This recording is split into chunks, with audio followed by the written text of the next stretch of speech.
स्वस्थ तन सुखी जीवन के इसी मूल मंत्र के साथ लेकर हाजिर है एक बार फिर से आप सभी का पसंदीदा कार्यक्रम स्वस्थ विचार। दर्शकों, आप सभी जानते हैं कि कई वर्षों से स्वस्थ विचार कार्यक्रम जो है आपको ये बताता आ रहा है कि किस प्रकार से आप प्राकृतिक चिकित्सा के माध्यम से, यौगिक क्रियाओं के माध्यम से और घरेलू नुस्खों के माध्यम से खुद को स्वस्थ रख सकते हैं, निरोगी काया दे सकते हैं, वो भी बिना किसी ऑपरेशन के, बिना किसी साइड इफेक्ट के। और आप जानते हैं इन सभी विषयों में हमारा मार्गदर्शन करते हैं असाध्य रोग निवारक गायत्री सिद्ध पंडित श्री लक्ष्मण दास रतन भारद्वाज जी। तो आइए मिलकर स्वागत करेंगे गुरु जी का। गुरु जी, आपका बहुत बहुत स्वागत है। नमस्कार। दर्शकों, ये जो कार्यक्रम हम रोज आपके बीच लेकर आते हैं, यहाँ पर आपकी स्वास्थ्य संबंधी समस्याओं का समाधान तो किया ही जाता है, साथ ही साथ आपको जीवन शैली के तौर तरीके भी बताए जाते हैं कि किस प्रकार से आपकी दैनिक दिनचर्या होनी चाहिए, किस प्रकार का आपका खान पान होना चाहिए और कैसे आप लक्षणों के आधार पर अपने रोगों की पहचान कर सकते हैं और सही समय पर उपचार कर सकते हैं। इसी कड़ी में आज हम बात करेंगे एक रोग के बारे में भी। और रोजाना इस कार्यक्रम में रोग पर तो चर्चा होती ही है, साथ ही साथ उसके कारण, लक्षण और आयुर्वेदिक उपचार भी बताए जाते हैं। इसी सिलसिले में, इसी क्रम में आज हम बात करेंगे मोतियाबिंद की समस्या के बारे में। मोतियाबिंद की जो समस्या होती है दर्शकों, ये आंखों से संबंधित समस्या होती है। एक उम्र में आकर अक्सर मोतियाबिंद की जो समस्या होती है वो लोगों को घेर लेती है। आखिरकार क्या है समस्या का कारण, ये गुरुजी से जानेंगे। और आपको ये समस्या परेशान ना करे, अगर नहीं हुई है तो किस प्रकार से आप बचाव कर सकते हैं और किन उपचार के माध्यम से अगर ये समस्या आपको हो गई है तो आप निजात पा सकते हैं। तो चलिए चर्चा को आगे बढ़ाते हैं। गुरुजी, हम बात करेंगे मोतियाबिंद की समस्या के बारे में। मोतियाबिंद की समस्या आंखों संबंधित रोग है, इसके बारे में विस्तार से बताते हुए उपचार दें। देखिए, मोतियाबिंद आंखों के अंदर एक झाली सी पैदा हो जाती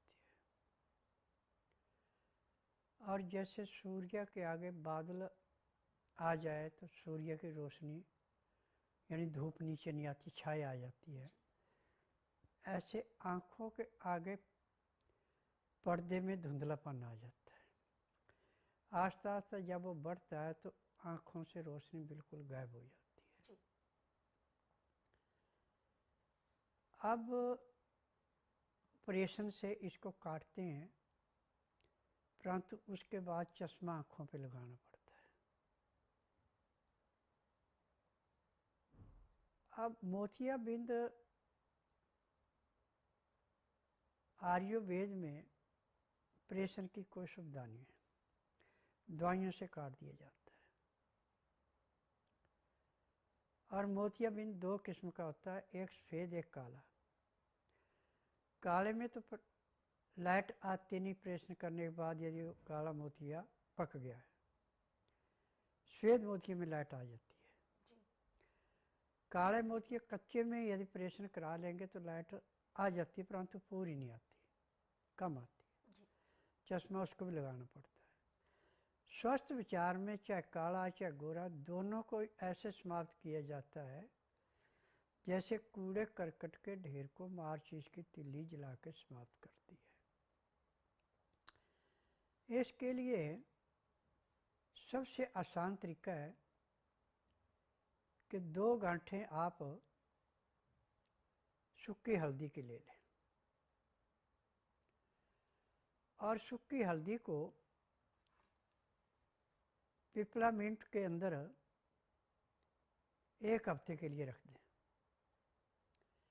पिपलामिंट 3 चीज़ों से बनता है, अजवाइन सत्त, पुदीना सत्त और देसी कपूर। जब इन तीनों चीज़ों को बराबर मात्रा में मिला के किसी बर्तन में रख के ढक्कन लगा देते हैं और धूप में रखते हैं तो 10 मिनट में उसका सारे का पानी बन जाता है, पिपलामिंट है जी। अब इसमें जो आपने हल्दी रखी है, ये 2 हफ्ते में बिल्कुल मुलायम हो जाती है, क्योंकि पिपलामिंट जो अजवाइन सत्त, पुदीना सत्त, कपूर है, ये उसके अंदर ऐसे जाता है जैसे रेते के अंदर पानी जाता है, और ये फूल जाता है। फिर इसको निकाल करके छाया में सुखाना है। जब ये सूख के बिल्कुल नमी न रहे तो इसको फिर आपने पत्थर के ऊपर जैसे चंदन घिसते हैं ऐसे घिसना है,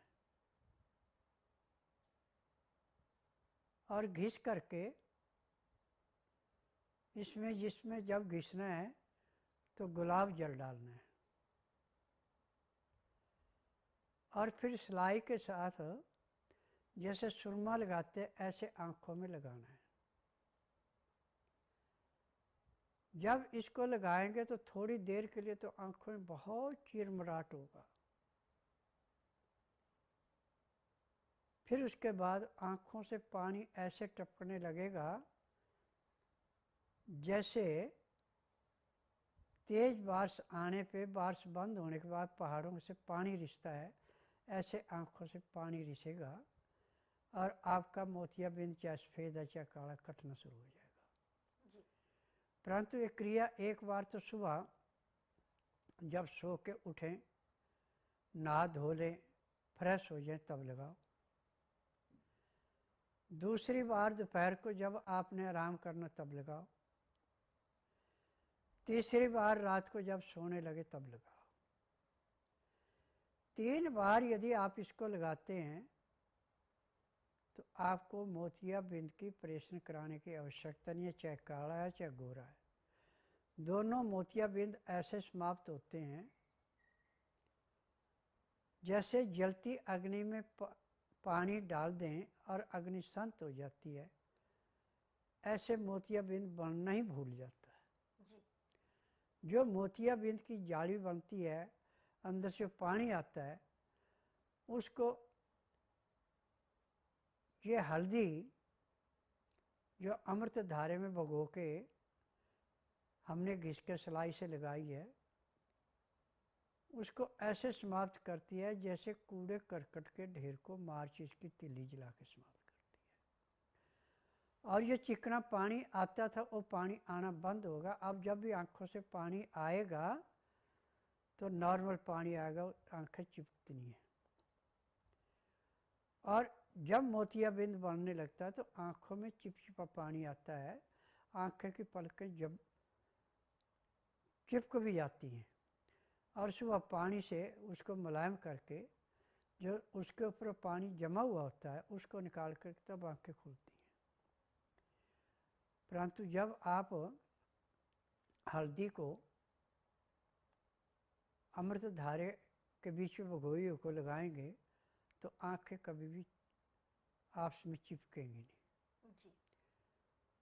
और जब उसके बाद आँख खुलेगी तो आपको ऐसे आँखों में उजाला होगा जैसे 1000 वाट का बल्ब जल रहा है।